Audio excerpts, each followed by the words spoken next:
بسم اللہ الرحمن الرحیم۔ آج ہم مطالعہ کریں گے رکوع نمبر 9 کا، آیت نمبر 72۔ وَإِذْ قَتَلْتُمْ نَفْسًا فَادَّارَأْتُمْ فِيهَا وَاللَّهُ مُخْرِجٌ مَا كُنْتُمْ تَكْتُمُونَ۔ اور تمہیں یاد ہے وہ واقعہ جب تم نے ایک شخص کی جان لی تھی، پھر اس کے بارے میں جھگڑنے، ایک دوسرے پر قتل کا الزام تھوپنے لگے تھے، اور اللہ نے فیصلہ کر لیا تھا کہ جو کچھ تم چھپاتے ہو اسے کھول کر رکھ دے گا۔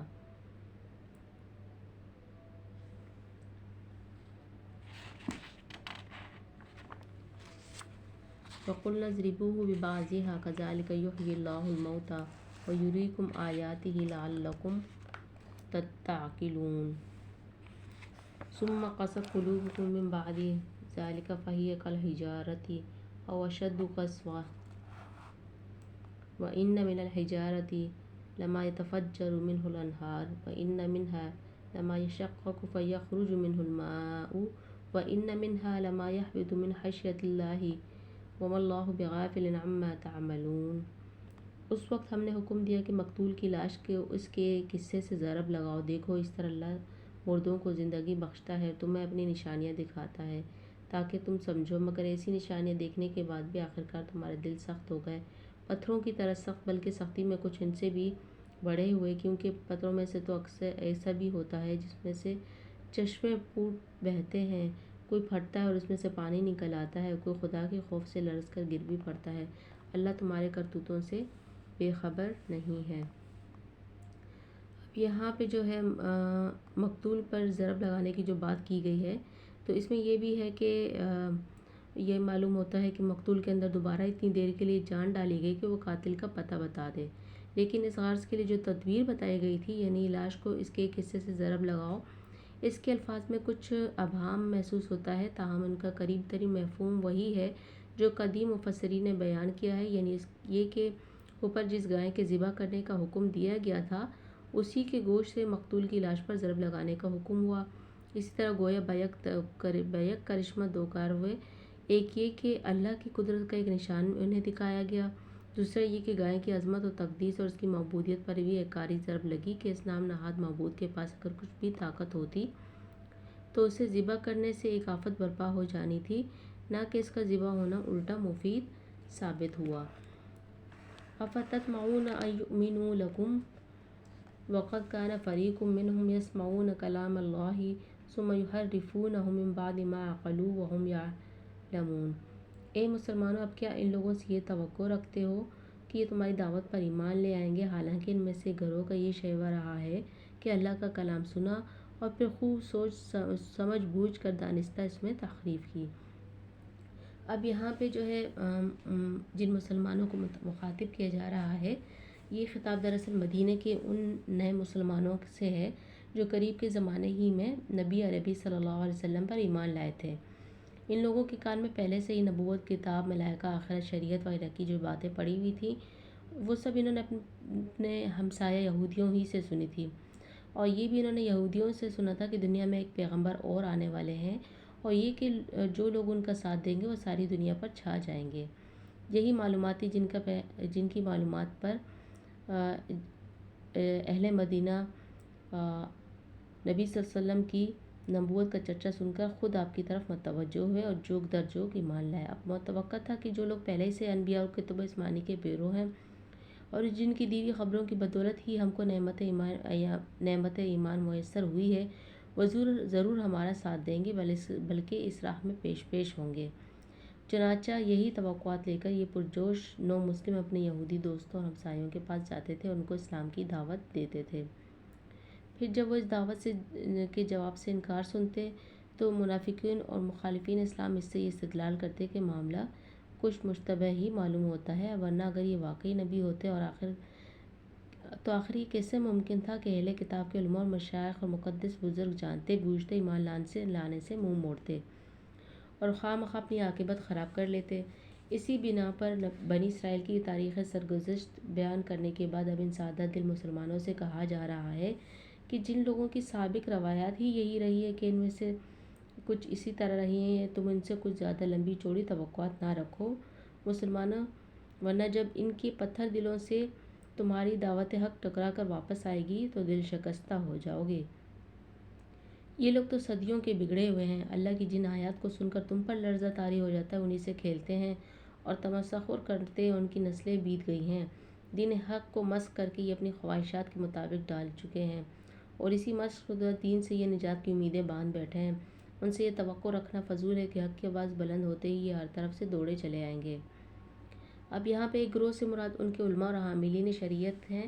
کلام اللہ سے مراد تورات، زبور اور دوسری کتابیں ہیں جو لوگوں کے پاس ان کے انبیاء کے ذریعے سے پہنچی۔ تحریف کا مطلب یہ ہے کہ بات کو اصل معنی و مفہوم سے پھیر کر اپنی خواہش کے مطابق کچھ دوسرے معنی پہنا دینا،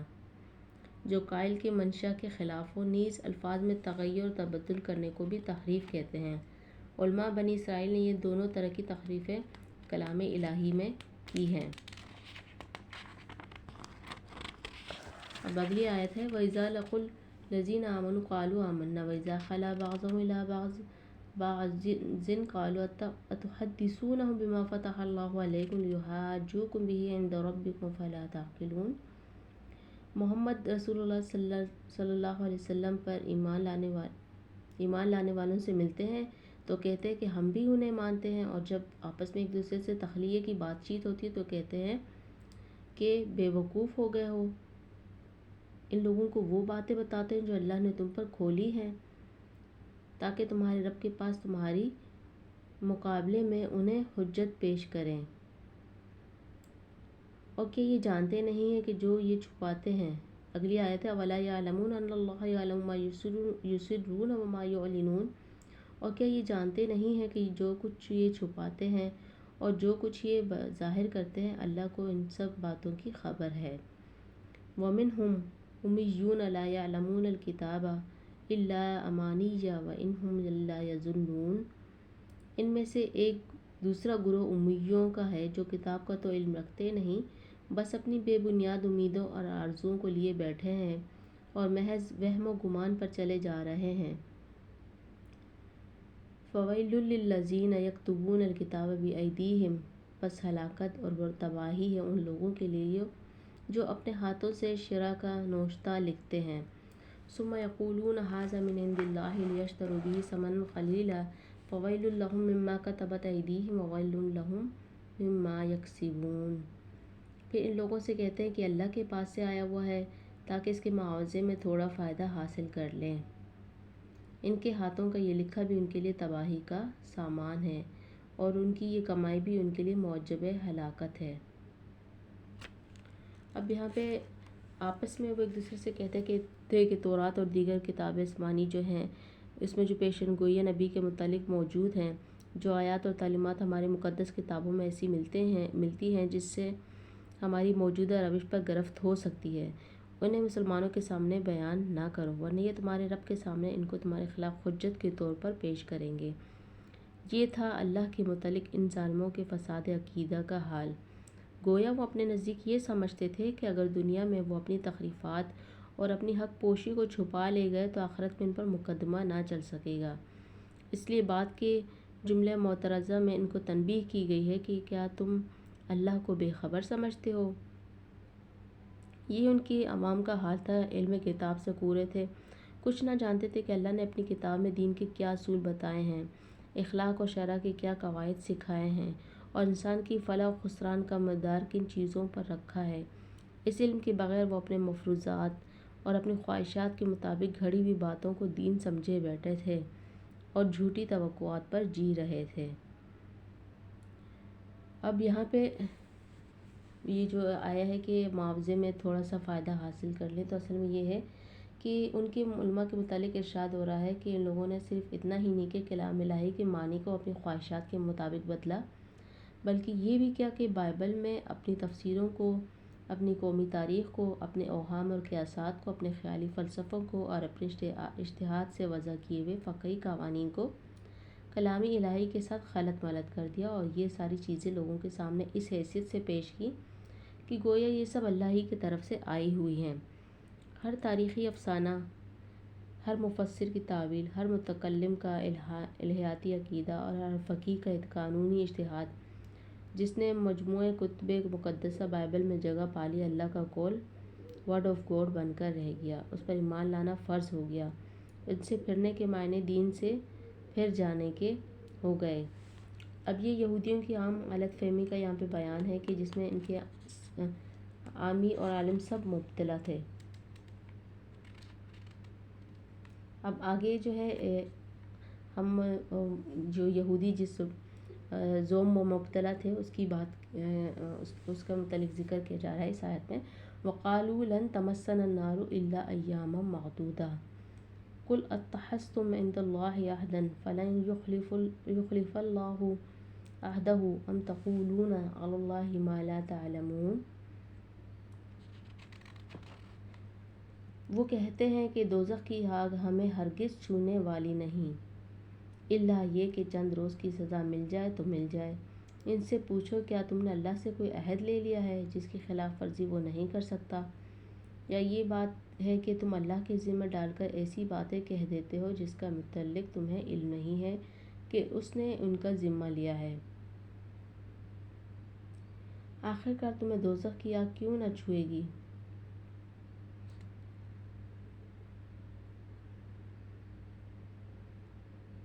بلا من کسب سیئۃ وحاطت بہ خطیئتہ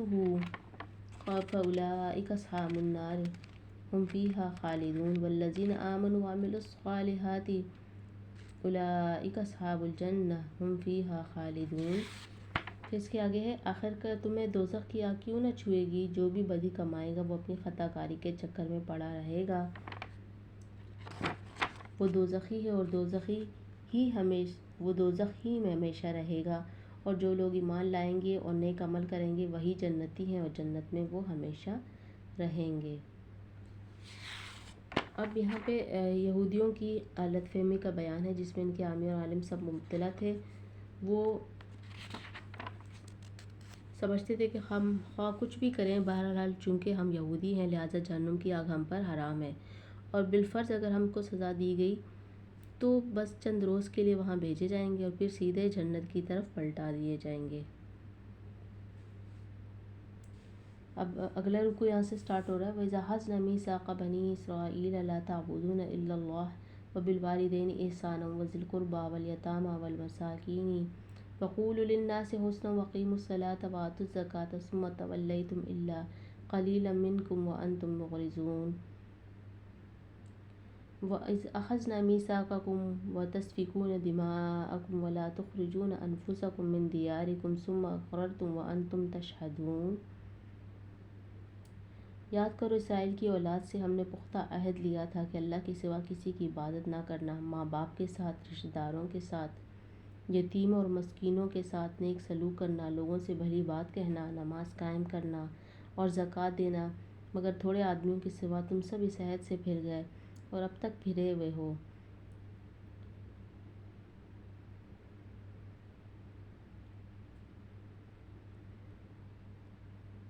پھر اس کے آگے وَإِذَا أَخَذْنَا مِيثَاقَكُمْ لَا تَسْفِكُونَ دِمَاءَكُمْ وَلَا تُخْرِجُونَ أَنْفُسَكُمْ مِنْ دِيَارِكُمْ ثُمَّ أَقْرَرْتُمْ وَأَنْتُمْ تَشْهَدُونَ۔ پھر ذرا یاد کرو ہم نے تم سے مضبوط عہد لیا تھا آپس میں ایک دوسرے کا خون نہ بہانا، نہ ایک دوسرے کو گھر سے بے گھر کرنا، تم نے اس کا اقرار کیا تھا، تم خود اس پر گواہ ہو۔ ثُمَّ أَنْتُمْ هَٰؤُلَاءِ تَقْتُلُونَ أَنْفُسَكُمْ وَتُخْرِجُونَ فَرِيقًا مِنْكُمْ مِنْ دِيَارِهِمْ تَظَاهَرُونَ عَلَيْهِمْ بِالْإِثْمِ وَالْعُدْوَانِ وَإِنْ يَأْتُوكُمْ أُسَارَىٰ تُفَادُوهُمْ وَهُوَ مُحَرَّمٌ عَلَيْكُمْ إِخْرَاجُهُمْ أَفَتُؤْمِنُونَ بِبَعْضِ الْكِتَابِ وَتَكْفُرُونَ بِبَعْضٍ فَمَا جَزَاءُ مَنْ يَفْعَلُ ذَلِكَ مِنْكُمْ إِلَّا خِزْيٌ فِي الْحَيَاةِ الدُّنْيَا وَيَوْمَ الْقِيَامَةِ يُرَدُّونَ إِلَىٰ أَشَدِّ الْعَذَابِ وَمَا اللَّهُ بِغَافِلٍ عَمَّا تَعْمَلُونَ۔ مگر آج وہی